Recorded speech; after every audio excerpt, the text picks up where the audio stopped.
எனக்கென உன்னை தந்து உனக்கிற கண்ணை தந்து அதன் வழி எனது கணா காண சொல்லியதே.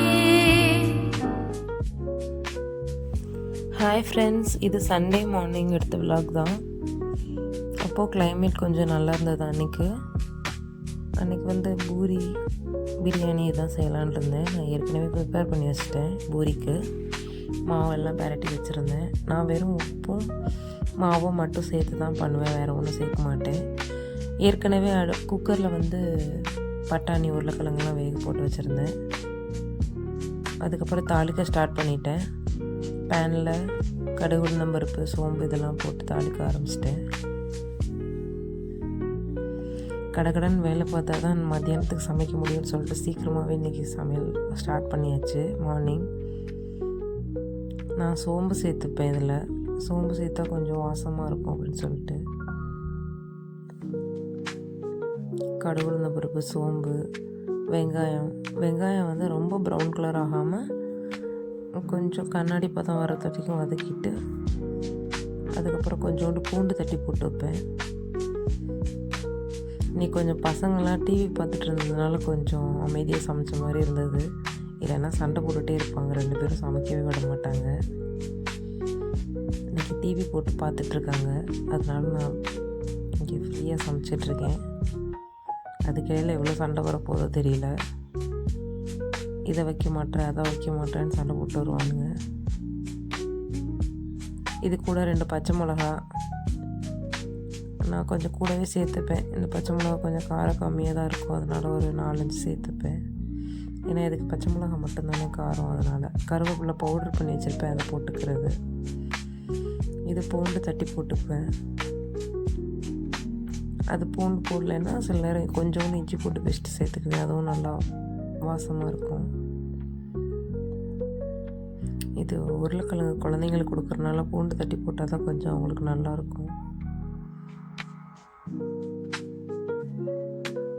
நல்லா வதக்கி விட்டாச்சு. இப்போ கொஞ்சம் தக்காளி சேர்த்துக்குவேன். ஒரு தக்காளி இல்லை, அரை தக்காளி போட்டாலே போதும். சில நேரம் தக்காளி யூஸ் பண்ண மாட்டேன், எனக்காக தோணுச்சுன்னா சேர்த்துப்பேன். நல்லா கிண்டி விட்டுட்டு உப்பு போட்டோன்னா சீக்கிரமாகவே சாட்டே ஆயிடும்.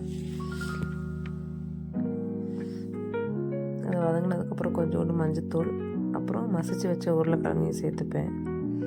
என்கிட்ட கேமரா வந்து கையில் தான் பிடிச்சிருக்கேன், ஃபோன் கேமராவை.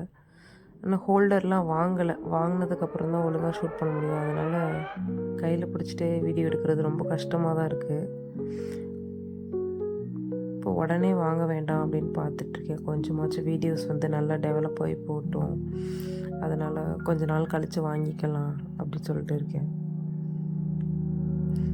வியூஸ் கம்மியாக தான் போகுது. யாராவது பார்க்குறவங்க சப்ஸ்கிரைப் பண்ணிக்கோங்க சேனலை மறக்காமல். அவ்வளோதான், குழம்பு கொதிச்சிட்ருக்கு குருமா. அதுக்கிடையில் ஒரு பேனில் பூரி போடுறதுக்காக ஒரு பேனில் எண்ணெய் விட்டுக்கிட்டேன். நான் இன்றைக்கி தான் ஃபஸ்ட்டு இந்த ஆயில் கேனை ஓப்பன் பண்ணுறேன். எடுத்தோடனே பூரி தான் செய்கிறேன். இப்படி நான் எடுத்த உடனேயுமே ஃப்ரை பண்ணுற ஐட்டம் செஞ்சேன்னா, ஓப்பன் பண்ண உடனே ஃப்ரை பண்ணுற ஐட்டம் செஞ்சேன்னா சீக்கிரமே எண்ணெய் காலி ஆயிரும். எனக்கு மட்டும்தான் அப்படி நடக்குதா இல்லை உங்கள் எல்லாருக்குமே அப்படி தான் இருக்கான்னு கமெண்ட்டில் மறக்காமல் சொல்லுங்கள். அவ்வளோதான், பூரி போட ஸ்டார்ட் பண்ணியாச்சு. பார்த்திங்களா, வெறும் உப்பும் மாவும் மட்டும்தான் கலந்து பிசைஞ்சு வச்சு நல்லா புசு புசுன்னு வருது. பார்த்திங்களா, வேறு ஒன்றுமே சேர்க்க தேவையில்லை. சில பேர் இந்த ஜீனி, சோடா உப்பு அதெல்லாம் சேர்ப்பாங்க. நான் வெறும் மாவு உப்பு மட்டும் போட்டு நல்லா பிசைஞ்சு ஒரு 1/2 hour ஊற விட்டுருவேன்.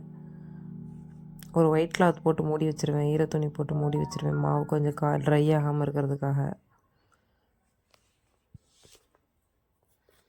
சில நேரம் கோதுமை மாவில் போடுவேன், சில நேரம் மைதா மாவில் செய்வேன். இன்றைக்கி நான் மைதா மாவில் தான் செஞ்சுருக்கேன். பாப்பா பூரின்னு ரொம்ப ஆசையாக கேட்டுட்டு இருந்தா. அவள் ஒரு கையில் பிச்சு சாப்பிட்ற ஒரே ஐட்டம் இது மட்டும்தான், அவளாக சாப்பிட்றது. மந்த்லி ஒன்ஸ் தான் பூரி செய்வோம், ரொம்ப ஆயில் ஐட்டம்ஸ்லாம் எடுத்துக்க மாட்டோம். அவ்வளோதான், செஞ்சாச்சு. அதோட பாப்பாவை கூப்பிட்டு கொடுத்தேன். நான் வீடியோ எடுக்கிறேன்னு தெரிஞ்சோன்னே அவள் ஹாய் ஃப்ரெண்ட்ஸ்ன்னு சொல்ல ஆரம்பிச்சிட்டா. எங்கள் அம்மா பூரி செஞ்சுருக்காங்க, எல்லோரும் சாப்பிட வாங்க அப்படின்னு சொல்ல ஆரம்பிச்சிட்டா. அதுக்கப்புறம் நான் சொன்னேன், மியூட்டில் போட்டுருவேன் பாப்பா அப்படின்னு சொன்னோம். சரி அப்படின்னு சொல்லிட்டு பாவமாக நடந்து போயிட்டா. போய் சந்தோஷமாக சாப்பிட்டுட்டு இருந்தா. குழந்தைங்களுக்கு என்ன பிடிக்குதோ அதை செஞ்சு கொடுக்குறது தானே நம்மளுக்கும் சந்தோஷம். அதோட கார்லிக்கும் இஞ்சியும் வந்து கட் பண்ணி வாஷ் பண்ணி எடுத்து வச்சுருந்தேன். இந்த ஊரில் வந்து இஞ்சி பூண்டு பேஸ்ட் அரைக்கும்போது கொஞ்சோண்டு எண்ணெய் விட்டு அரைச்சா தான் அது வந்து கலர் மாறாமல் இருக்குது. இல்லைன்னா க்ரீன் கலரில் மாறிடுது. ஃபஸ்ட் டைம் நான் அரைக்கும் போதெல்லாம் ஐயோ கெட்டு போச்சோ அந்த மாதிரி நான் யோசித்தேன். அப்புறமேட்டுக்கு தான் சொன்னாங்க எல்லோரும் எண்ணெய் விட்டு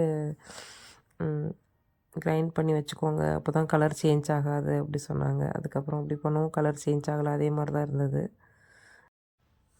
அப்புறம் சிக்கன் எல்லாம் ஸ்கின் எல்லாம் க்ளீன் பண்ணிவிட்டு மஞ்சள் தூள் போட்டு பரட்டி வாஷ் பண்ணி வச்சுட்டேன். இது கொஞ்சம் ஃப்ரை பண்ணுறதுக்கும் அப்புறம் பிரியாணிக்கும் ரெண்டுக்கும் சேர்த்தே தான் எடுத்து வச்சுருந்தேன். கொஞ்சம் ஒரு 2-3 பீஸ் மட்டும்தான் பிரியாணியில் போடுவேன். மீதி எல்லாம் ஃப்ரை பண்ண தான் வச்சுப்பேன், 2 நாளைக்கு வச்சுக்குவேன். நான் பொரிக்கிறதுக்கு வந்து தந்தூரி மசாலா கொஞ்சம் சேர்த்துப்பேன். 1 ஸ்பூன் தந்தூரி மசாலா, ஒரு ஸ்பூன் சிக்கன் 65 மசாலா, அப்புறம் கார்ன்ஃப்ளவர் மாவு 2 டேபிள் ஸ்பூன் சேர்த்துப்பேன். இஞ்சி பூண்டு பேஸ்ட்டு, தயிர், உப்பு, அவ்வளோதான். அதை மட்டும் போட்டு மிக்ஸ் பண்ணி வச்சாலே போதும். அதோட இங்கே லெமன் கொஞ்சம் டிஃப்ரெண்ட்டாக இருக்கும். இந்த மாதிரி பார்த்துருந்தீங்கன்னா எனக்கு ஏதாவது கமெண்ட்டில் சொல்லுங்கள். இது வந்து இங்கே பாட்டிலில் ஜூஸ் மாதிரி எடுத்து வச்சுப்பாங்க, லெமன் ஜூஸை மட்டும். அது ஒரு 2 ட்ராப் 3 ட்ராப் விட்டுட்டாவே போதும். இது ரொம்ப ஈஸியாக இருக்குது. லெமனை கட் பண்ணி புளியணுன்ற அவசியம்லாம் இல்லை. அது கூட கொஞ்சோண்டு கஸ்தூரி மேத்தி போட்டு பரட்டி வச்சோம்னா நல்லா ஹோட்டலில் சாப்பிட்ற மாதிரி இருக்கும். இது 65ன்னு சொல்ல முடியாது, தந்தூரின்னு சொல்ல முடியாது. நான் கொஞ்சமாக ஆயில் விட்டு ஃப்ரை பண்ணி எடுத்துப்பேன், அவ்வளோதான். அதுக்கப்புறம் பிரியாணி செய்ய ஸ்டார்ட் பண்ணிட்டேன். ஒரு பேனில் ஆயிலும் கீயும் எடுத்துப்பேன். கொஞ்சமாக தான் கீ சேர்த்துப்பேன், ரொம்ப சேர்க்க மாட்டேன் திகட்டும்னு சொல்லிவிட்டு. ஒரு ஸ்பூன் மட்டும் சேர்த்துப்பேன். இது ஹோல் கரம் மசாலா எல்லாம் எடுத்து தனியாக வச்சுட்டேன், அதையும் சேர்த்துட்டேன் ஃபஸ்ட்டு. இது நல்லா ஃப்ரை ஆனதுக்கப்புறம் அதுக்கப்புறம் ஆனியன் போட்டு சாட்டே பண்ண வேண்டியது. இது சிம்பிள் பிரியாணி தான், ரொம்ப அரைக்கணும் அந்த மாதிரிலாம் தேவையில்லை. மசாலாலாம் போட்டு காலையில் பூரி சாப்பிட்டதுனால ஹெவியாக இருக்குன்னு சொல்லிட்டு ரொம்ப சிம்பிளாக தான் பண்ணியிருந்தேன்.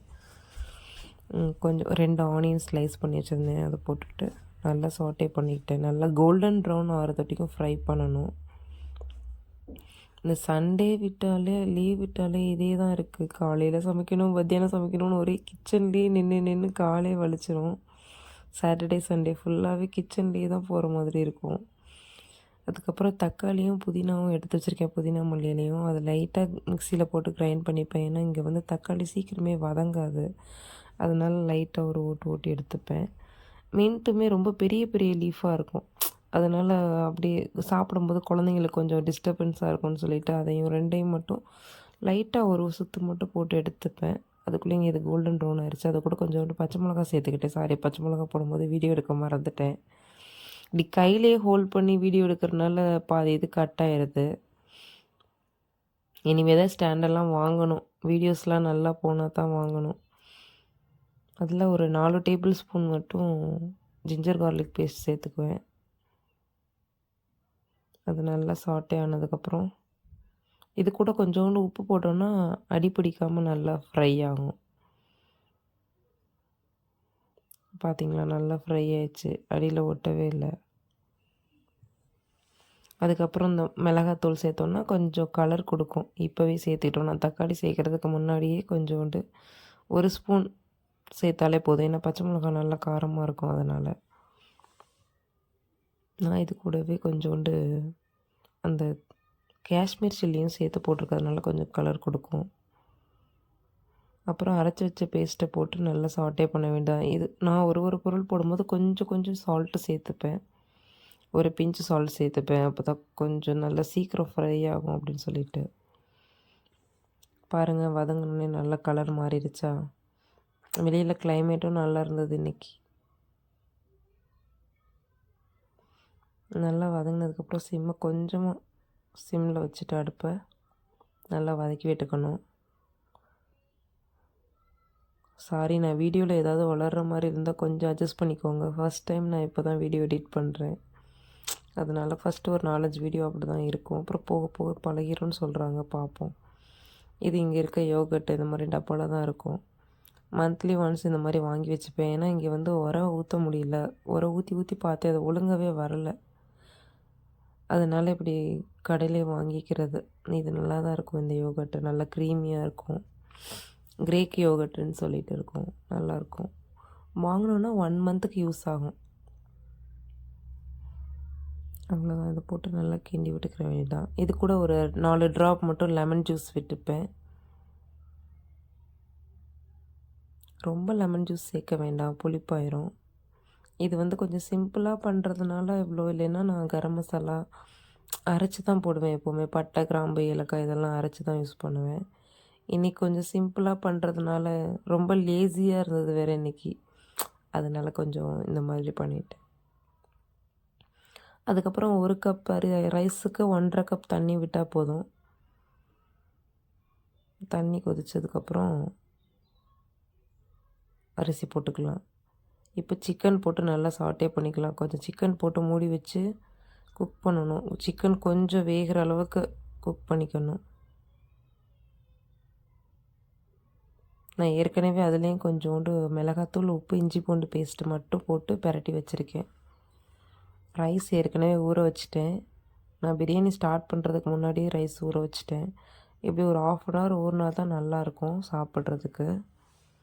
குக்காகி வரும்போது நல்லா சாஃப்டாக பஞ்சு மாதிரி வெந்திருக்கும். 1 கப் ரைஸ்க்கு 1.5 கப் தண்ணி விட்டாலே போதும். அதுக்குள்ளே இவங்க 2 பேருக்கும் சண்டை வந்துருச்சு. நான் சொன்னேன்ல, சண்டை போட்டுகிட்டே தான் இருப்பானுங்க. அதுக்கப்புறம் இதோட கொஞ்சோண்டு உப்பு போட்டு கலந்து வச்சுக்கிட்டு கொதித்த உடனேயும் ஒரு உப்பு கூட இருக்கான்னு பார்க்கணும். டேஸ்ட் பண்ணி பார்க்கும்போது உப்பு கொஞ்சம் கூட இருக்கிற மாதிரி இருக்கணும், உப்பு டேஸ்ட். அப்போ தான் ரைஸ் போடும்போது கரெக்டாக இருக்கும். இப்போ ரைஸ் போட்டாச்சு. எல்லாத்தையும் ஒன்றா மிக்ஸ் பண்ணிவிட்டு மூடி வைக்க வேண்டியதுதான். இவங்களோட பஞ்சாயத்து தீரவே தீராது. அக்கா அடிச்சிருச்சு, அக்கா அடிச்சிருச்சுன்னு வந்து அழுதுகிட்டே இருப்பானுங்க. கொதிக்க ஆரம்பிச்சிச்சு. நான் வரேன்டா அப்படின்னு சொல்லிட்டு ரைஸை மூடி வச்சுட்டு அதுக்கப்புறம் போய் அவங்களுக்கு பஞ்சாயத்து பேசி விட்டு சமாதானம் பண்ணிட்டு வந்தேன். 2 பேரும் ஒத்துமையாகவே விளையாட மாட்டாங்க, சண்டை போட்டுகிட்டே தான் இருப்பாங்க. அதுக்கிடையில் நான் இங்கே 65 பொரிக்கலாம் அப்படின்னு சொல்லி எடுத்து வச்சிட்டேன்.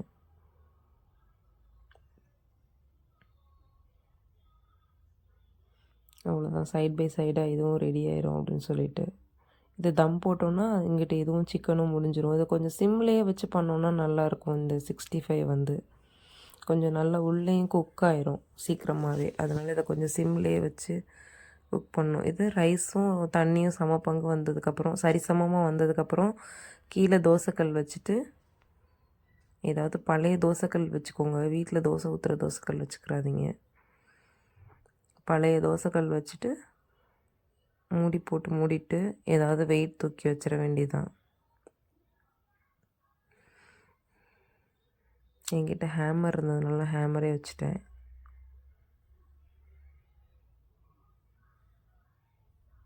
இதுதான் இங்கே இஞ்சியெல்லாம் தட்டுறதுக்கு யூஸ் பண்ணுவேன், இந்த ஹேமரை.